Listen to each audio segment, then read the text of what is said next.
Steel plant 100% వ్యూహాత్మక అమ్మకాన్ని ఆపాలి. ప్రధానమంత్రి విశాఖపట్నం స్టీల్ ప్లాంట్ ప్రైవేటీకరణ కావట్లేదు, దీన్ని ప్రైవేటీకరణ నుంచి తప్పించామని చెప్పి పార్లమెంటు సాక్షిగా ప్రకటన చేయాలి. విశాఖపట్నం స్టీల్ ప్లాంట్ ని శైలిలో విలీనం చేయాలి, సొంత గనులు కేటాయించాలి, అలాగే నిర్వాసితులకు ఉపాధి కల్పించాలి.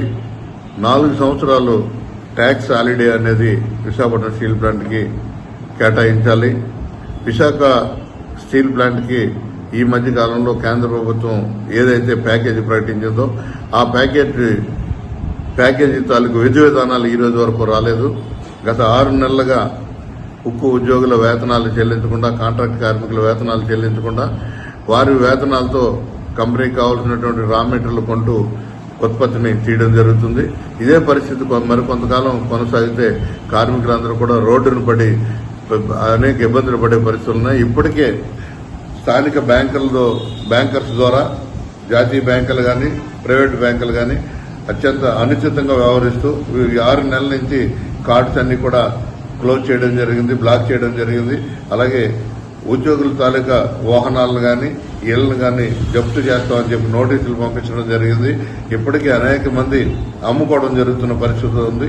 విశాఖ ఉక్కు కార్మికులు ఇప్పటికే రోడ్డు మీద ఉబర్ నడుపుతూ, ఆటోలు తొక్కుతూ అనేక పరిస్థితుల్లో ఇబ్బందికర పరిస్థితిని ఎదుర్కోవడం జరుగుతుంది. ఇప్పటికైనా సరే రాష్ట్ర గౌరవ ముఖ్యమంత్రి గారు విశాఖపట్నం స్టీల్ ప్లాంట్ పట్ల 1 గంట 2 గంటల విశాఖపట్నం స్టీల్ ప్లాంట్కి వచ్చి ఆయన సందర్శన చేసి ఇక్కడ ఉన్నటువంటి యాజమాన్య పనితీరు, ఇక్కడ ఉన్నటువంటి పరిస్థితులపై అవగాహనకు వచ్చి, గతంలో మేము రాష్ట్ర ముఖ్యమంత్రి గారిని కలిసినప్పుడు ఇక్కడ ఉన్నటువంటి యాజమాన్యంలో మార్పులు తీసుకురావాల్సిన అవసరం ఉంది, యథేచ్ఛగా అవినీతి జరుగుతుంది, అనేక రకాలైన ఇబ్బందులు పెట్టే పరిస్థితి ఉంది కాబట్టి పూర్తి స్థాయిలో నడిపించాలని చెప్పి అవగాహనతో చెప్పడం జరిగింది.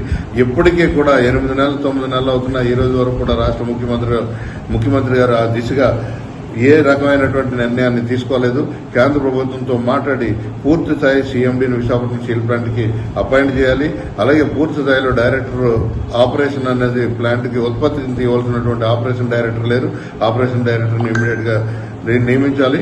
అలాగే విశాఖపట్నం స్టీల్ ప్లాంట్ కి సంబంధించిన కొత్త బోర్డుని నియామకం చేసి దాంట్లో రాష్ట్ర ప్రభుత్వం ఆజమాయిషీ కూడా పెట్టేటటువంటి విశాఖపట్నం స్టీల్ ప్లాంట్ ని నష్టాలకి, ఇక్కడ ఉన్నటువంటి ఇబ్బందులకి కారణాలని పూర్తిగా అధ్యయనం చేసి విశాఖపట్నం స్టీల్ ప్లాంట్ ని బలోపేతమైన శక్తిగా ముందుకు తీసుకెళ్లాలని చెప్పి రాష్ట్ర గౌరవ ముఖ్యమంత్రి గారిని కోరుతూ, ఇప్పటికైనా సరే 6 నెలలుగా చాలా ఇబ్బంది పడుతున్నాం. ఇప్పటికే ప్రతి నెల 35%, 40%, 60% ఇస్తూ అరకొరగా జీతాలు ఇస్తూ కార్మికులను ఇబ్బంది పెడుతున్నారు. ఇప్పటికైనా దానికి స్వస్తి పలికి పూర్తి స్థాయిలో ఉద్యోగుల వేతనాలు ఇవ్వాలని చెప్పి, ఏదైతే నిర్ణయాధికారాలు ఉండే అధికారులని నియమించాలని, ఇప్పటికే అవినీతికి అడ్డాగా మారి అనేక మందికి ఛార్జ్ షీట్లు ఇచ్చి అనేక మందిని బయటికి పంపించే పరిస్థితి ఉంది. సిబిఐ సమగ్ర దర్యాప్తు జరిగి గత 2021 నుంచి నేటి వరకు జరిగినటువంటి కొనుగోలు అమ్మకాలపై అనేక అవకతవకలు జరిగినాయి. వేల కోట్ల రూపాయలు అధికారులు, సీఎండీ స్థాయి అధికారులు లూటీ చేస్తే కేవలం సెలవుపై వెళ్ళిపోమని చెప్పడం జరిగింది. ఛార్జ్ షీట్లు ఇస్తున్నారు. ఇది దురదృష్టకరమైన అంశం. వారిపై చర్య తీసుకోవాలి. ఒక పక్క రా మెటీరియల్ లేక, సొంత గనులు లేక విశాఖపట్నం స్టీల్ ప్లాంట్ సుమారు 4,000 నుంచి 5,000 రూపాయలు ప్రతి టన్నుకి నష్టం వస్తుంటే, రెండో పక్క 5,000 నుంచి 6,000 రూపాయలు డిస్కౌంట్లు ఇస్తూ మార్కెట్లో ఉన్నటువంటి ట్రేడర్స్ తో కుమ్మక్కై విశాఖపట్నం స్టీల్ ప్లాంట్ లో అమ్మకాలు జరుగుతున్నాయి. ఇదే 10,000 రూపాయలు ప్రతి టన్నుకి కూడా నష్టపోతూ విశాఖపట్నం స్టీల్ ప్లాంట్ ఎంత ఉత్పత్తి చేసినా కూడా లాభాల్లో ఉన్న పరిస్థితి, గతంలో ఎప్పుడూ లేని పరిస్థితిని ఈ బీజేపీ ప్రభుత్వం వచ్చిన తర్వాత ఈ కేవలం 4-5 సంవత్సరాలుగా జరుగుతుంది. కాబట్టి ఇప్పటికైనా సరే రాష్ట్ర గౌరవ ముఖ్యమంత్రి గారు దీనిపై కాన్సన్ట్రేట్ చేయాలి. కేంద్ర మంత్రి కుమారస్వామి గారు ఇచ్చిన హామీలు కూడా నిలబెట్టుకోవాల్సిన అవసరం ఉందని చెప్పి మీ ద్వారా తెలియజేస్తూ, విశాఖపట్నం స్టీల్ ప్లాంట్ ని పూర్తి స్థాయిలో ప్రభుత్వ రంగ సంస్థగా కొనసాగుతుందని చెప్పి ప్రధానమంత్రితో మీరు ప్రకటన చేపించాలి. విశాఖపట్నం స్టీల్ ప్లాంట్ ని త్వరితగతిన ఇక్కడ సందర్శించి విశాఖ ఉక్కులో జరుగుతున్నటువంటి పరిణామాలపై అంచనా వేసి పూర్తి స్థాయిలో దీన్ని నడిపించడానికి నిర్ణయం తీసుకోవాలి. ఖాళీ అయిన 6,000-7,000 ఉద్యోగాలు ఖాళీగా ఉన్నాయి విశాఖపట్నం స్టీల్ ప్లాంట్ లో.